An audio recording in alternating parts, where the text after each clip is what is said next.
Nah, itu Jadi memang ikut-ikut. Jadi yang bisa mensyafaati manusia bukan manusia lain. Yang bisa menyelamatkan manusia bukan para nabi, bukan para rasul, bukan Nabi Muhammad. Yang bisa menyelamatkan manusia bukan Allah. Yang bisa menyelamatkan manusia adalah diri manusia itu sendiri, Kang Mas. Diri manusia kita inilah Imam Mahdi. Diri kita inilah juru selamat. Ya kan? Kalau kita sendiri tidak ridho kepada Allah, meskipun Allahnya ada ribuan di depan kita, kalau kita tidak ridho kepada Allah, meskipun ada para nabi dan rasul di depan kita, ada malaikat di depan kita, bila kita tidak ridho kembali kepada Allah, ya tetap tidak selamat. Ya enggak?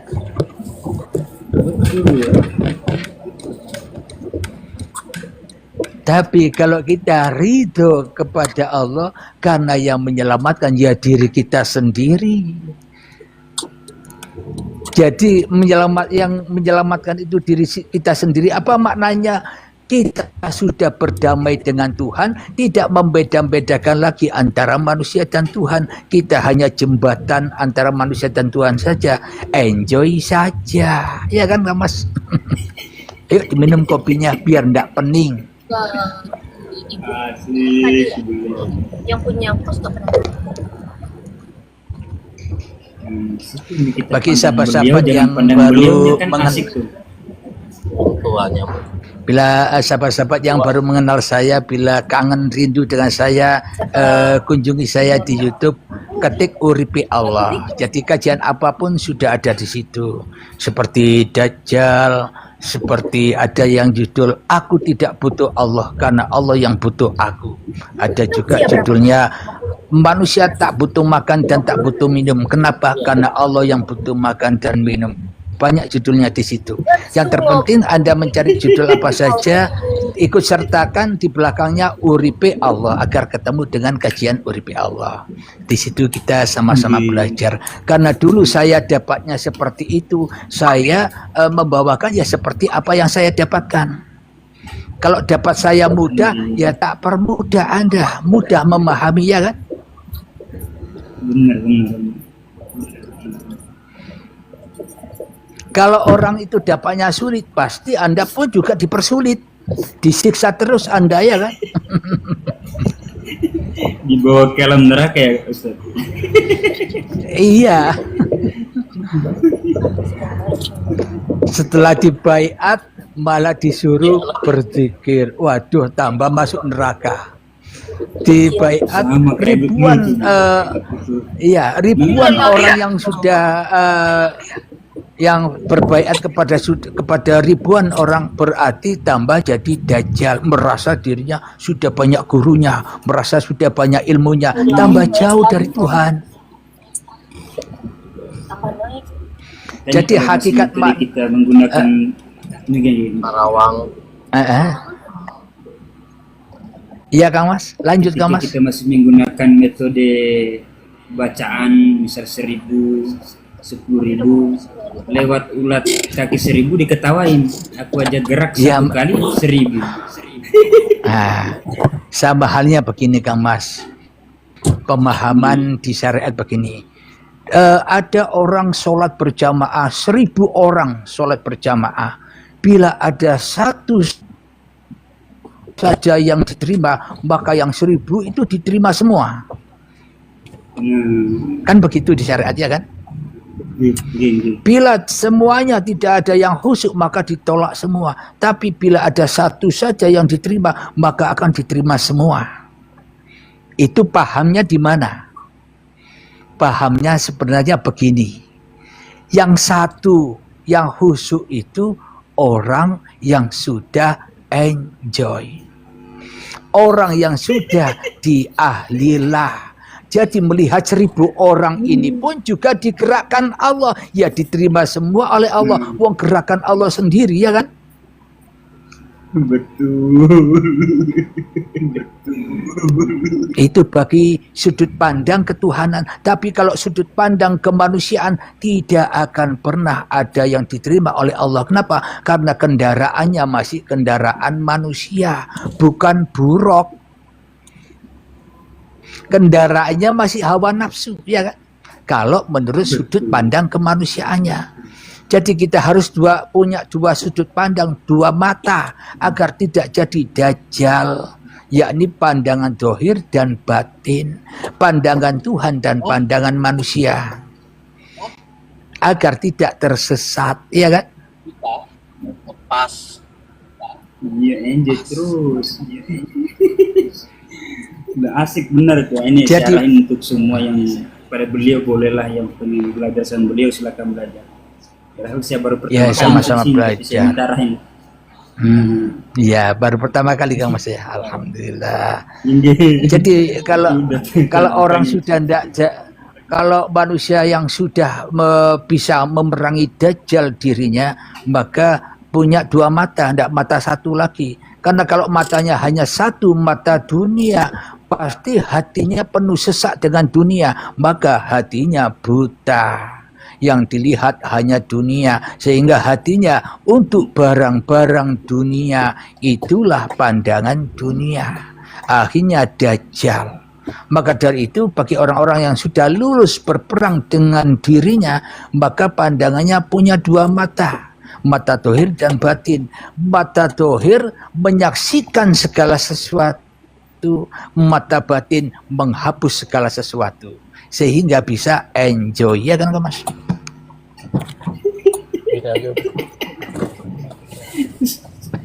Allah.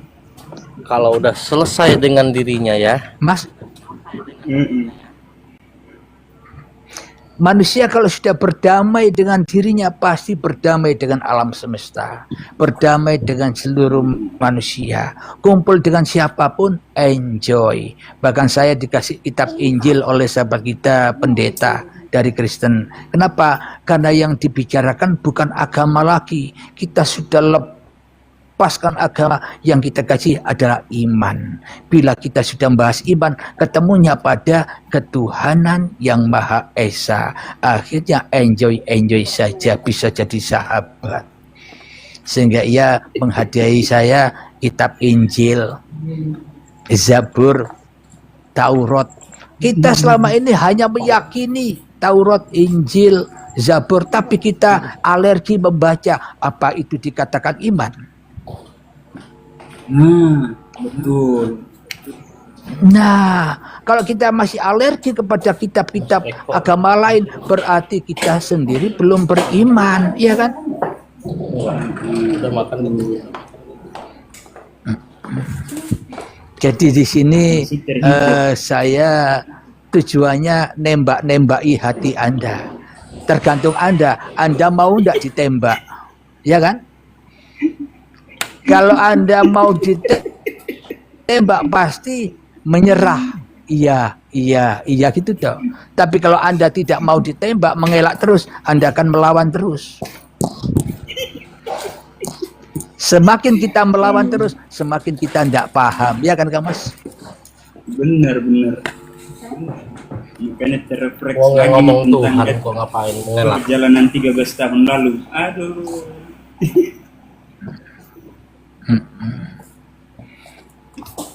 Memang saya berguru kemana-kemana itu Kang Mas.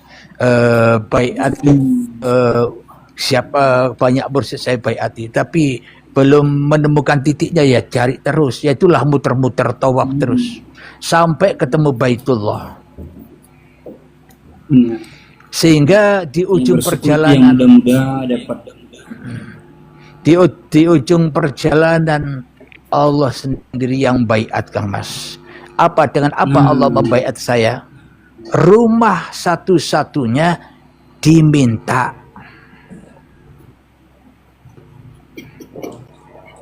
Kendaraan diminta. Pekerjaan saya diminta. Harga Maharnya diri lumayan saya gede ya. diminta. Sehingga saya dihina-dina di sekelilingnya.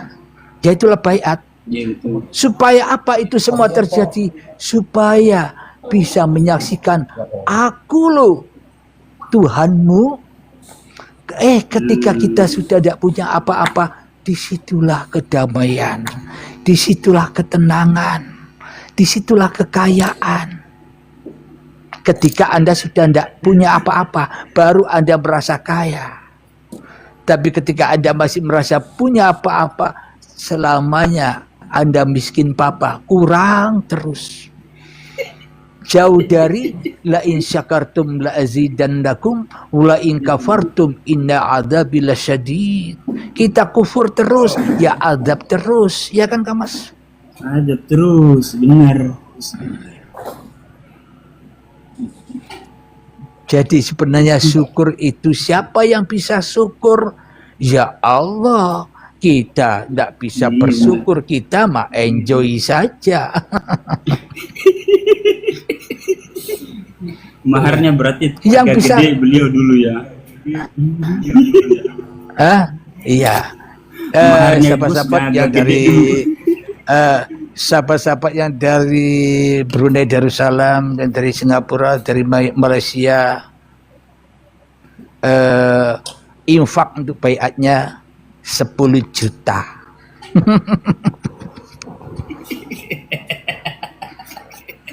Kenapa? Karena mereka sudah lama mencari, tidak ketemu-ketemu. Sudah menghabiskan banyak uang. Logikanya begini Kang Mas.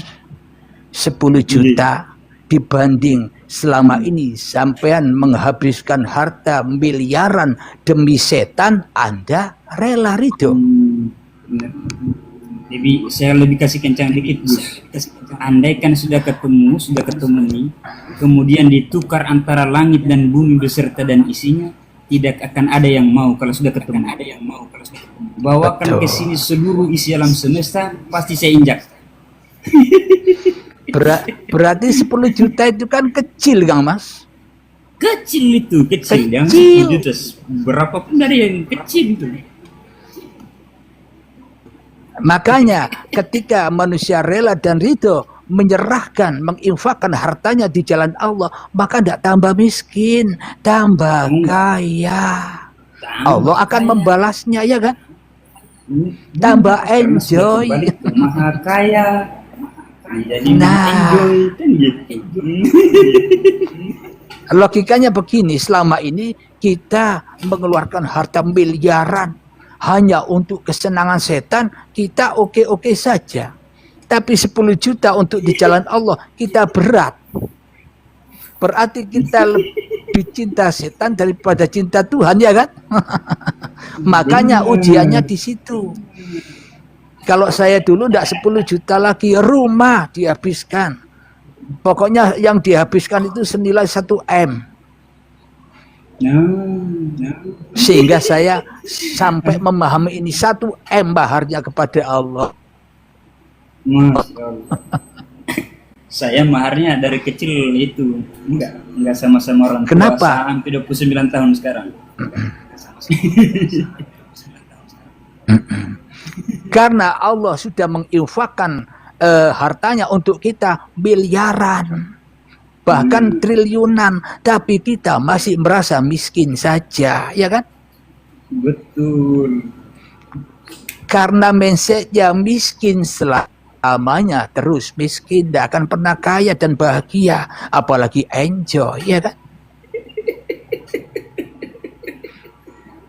Meskipun Anda punya harta triliunan, tambah takut Anda. Tambah takut apa? Tambah takut mati. Kenapa? Karena takut ditinggal harta. Padahal bukan milik kita hartanya, tapi kok kita ditakut-takuti, ditinggalkan harta. Salah siapa? Ya kan? Betul. Maka dari itu kita dibelajari untuk melepaskan semua. Jangankan harta, hidup dan badan pun juga harus dikorbankan. Itulah yang digambarkan di Idul Adha. Kenapa? Karena sesungguhnya yang dikatakan sapi atau kambing itu sebenarnya sifat watak diri kita itu yang harus disembelih. Kalau sapi 10 juta, ya kan? Sapinya harus dikorbankan supaya untuk bisa dinaiki di dalam buat Shiratal Mustaqim. Apa maknanya? Ketika Anda sudah dikorbankan, maka Allahu Akbar, Allahu Akbar, Allahu Akbar. La ilaha illallah, wallahu akbar, Allahu akbar, walillahil hamd. Itulah enjoy. Idul Fitri, kembali ke fitrah. Nah, Nah, itulah orang yang dikatakan mu'alaf. Jadi kita semua ini masih kafir, maka dengan baiat itulah kita jadi mu'alaf, manusia baru lahir. Allah. Makanya lambang di agama tetangga kita, saudara kita di umat Kristen, cara membaptis itu ditenggelamkan di air. Itu sama maknanya, meninggalkan kemanusiaannya, meninggalkan kedagingannya agar menjadi manusia baru. Sama maknanya, saking beda metode saja. kalau lebih dalam, ditenggelamkan di rahim kembali. Iya, itu mana ya, akhirnya jadi bayi lagi. Dosa-dosa, salah-salah Jadi sudah bayi rontok. Jadi mu'alaf lagi. Jadi pintu baiat inilah pintu awal untuk berjalan. Jadi memang harus ada pembimbingnya. Kalau jalan-jalan sendiri, Betul. akhirnya tersesat. Kenapa kok bisa tersesat? Akhirnya ngaku-ngaku ana al-haq, aku Allah lah. Karena tidak ada yang nuntun, akhirnya ngawur, ya kan. Makanya baiat itu bukan puncak dari segalanya, tapi baiat itu awal dari manusia baru. Maknanya awal di kehidupan baru, awal masuk surga, ya kan. Iya betul. Awal itu awal. Setelah itu kemudian pembimbing lagi. Jadi kadang ada orang yang tanya gini kan Mas, oh berarti yang bisa baiat di uripe Allah ini hanya orang-orang yang kaya saja ya, yang punya uang saja ya. Betul, hanya orang yang kaya hatinya, bukan yang kaya hartanya. Kalau orang itu meskipun tidak punya uang tapi hatinya berprasangka kepada Allah, ya Allah aku rindu kepadamu, ya Allah aku ingin belajar ke seorang guru atau ingin baiat ke seorang guru, ya Allah mudahkanlah jalanku, dikasih oleh Allah mudah, maka jadi kaya. Meskipun kita banyak uang tapi kita ogah kembali kepada Allah, tak berarti kekayaan itu tetap miskin, ya kan? Betul. Tetap miskin, tetap melarat miskin, pikirannya kemana-mana. Nah, jadi harta kita seumpama miliaran hanya diambil 10 juta untuk membersihkan semuanya, kok berat, ya kan? Jadi diambil sedikit bagiannya untuk mensucikan semuanya, agar apa? Agar kita bisa menikmati harta yang tersisa. Dan kita tidak dibakar dengan harta, tapi kita bisa naiki harta. Ibarat korban tadi, yang bisa berkorban sapi bisa naik sapi, bukan naik sapi secara syariat. Maknanya naik sapi itu dimaknai ketika manusianya sudah disembelih kemanusiaannya, sapinya di dalam hatinya, maka ia otomatis sekejap mata terbang kepada Allah. Itulah yang dikatakan Allahu Akbar, la ilaha illallah, wallahu akbar, Allahu akbar, walillahil hamd. Itu maknanya. Sudah enjoy. Itulah yang dimaksud buruk. Jadi buruk itu maknanya barokah. Harta yang dimilikinya jadi barokah, bertambah, tidak kekurangan lagi, sudah kaya. Kenapa? Yang jadi miliknya sudah tidak menjadi miliknya lagi, miliknya yang maha kaya, dan sudah tidak minta-minta lagi. Wong kita ini sudah dicukupi kok masih minta-minta lagi, ya kan? Betul. Nah, berarti itu, secara beliau sudah logikanya buka-buka tuh, kalau mau baiat monggo ke beliau. Enggak lah, itu kan misalnya Kang Mas, misalnya. Carilah carilah guru pembimbing di daerah Anda yang terdekat sana. Itu misalkan. Misal itu misal. Misal aja misal. Jadi memang harus ada gurunya. Carilah guru di area Anda berada sana. Mesti harus ada guru, betul. Cari sampai ketemu. Betul. Sampai ke liang lahat. Apa maknanya ke liang lahat? Sampai Anda menemukan guru yang benar-benar bisa mematikan dirimu. Itu maknanya liang lahat. Bukan liang lahat, bukan kuburan itu. Liang lahat ya kuburan yang di sini. Bila kita sudah ketemu dengan liang lahat, sudah tidak cari-cari lagi, sudah enjoy. Iya, udah enjoy. Kalau nggak ada guru berarti gurunya banyak Kak. Iya, itulah yang dimaksud setan lebih makrifat daripada manusia. Itu maknanya. Pasti pahamnya nanti ujung-ujungnya membeda-bedakan antara manusia dengan yang satu dengan yang lain, membeda-bedakan dirinya dengan orang lain, menganggap dirinya yang benar, dirinya yang makrifat, yang lain masih kafir, masih belum makrifat. Itu ujung-ujungnya. Tidak ketemu dengan ketuhanan yang Maha Esa, tidak mengesai seluruh manusia, tidak meliputi manusia, karena yang membimbing setan. Makanya adu-adu mengadu domba. Kata Roma Irama, adu domba mengadu domba. Nah, ya kan? Karena yang dikatakan domba itu ya diri kita sendiri. Inilah domba yang harus dikorbankan agar tidak jadi domba atau tidak jadi lembu lagi.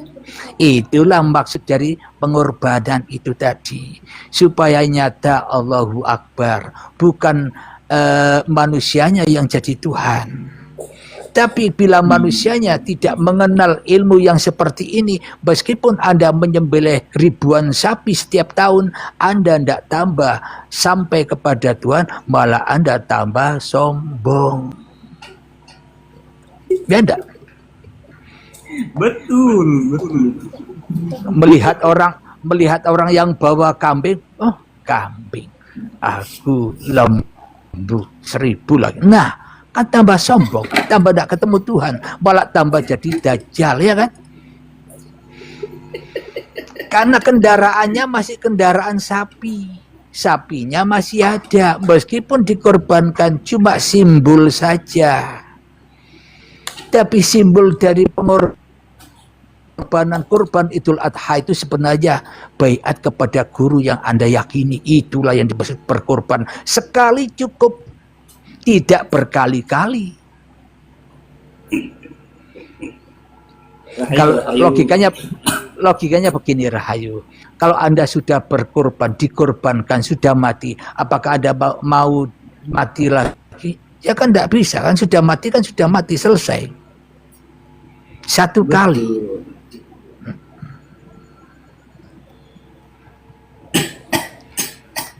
Loh kok pada enjoy semua ini ya, sepi ya, nggak ada perdebatan ya. Nggak bisa berdebat satu frekuensi, Gus.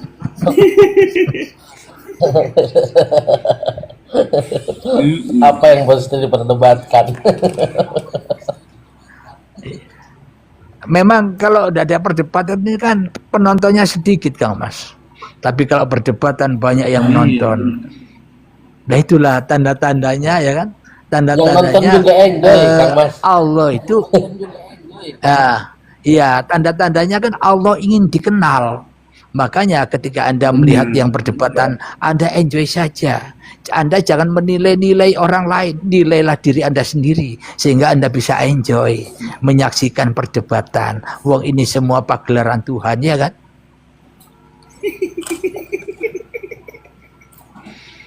Kalau Anda ingin ikut berdebat juga, berarti Anda ingin jadi aktor.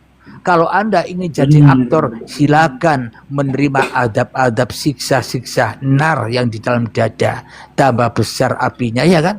Panas terus. Panas.